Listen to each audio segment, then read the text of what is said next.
กระทงสวยๆไปไป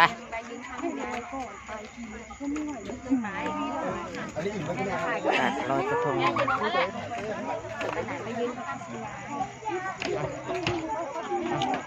เดียวของนายดึงออกมาเลย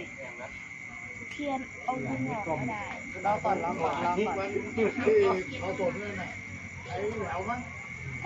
อ๋อจะได้เอาดอกไม้ออกเหรอตัวมันขอมลงเลยเอาดอกไม้ออก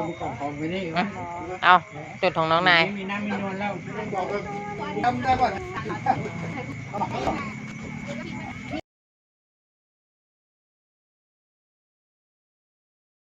น้ำมันแดงหน่อย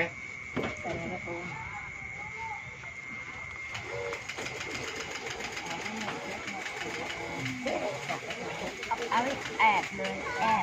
เนี่ยน้ำมันลงเลยน้ำมันลงเลยคนแล้วเขาปล่อยมากปล่อยน้อย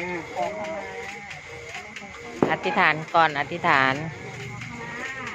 วันลอยกระทงจ้าที่วัดธรรมาบรรยากาศข้างบน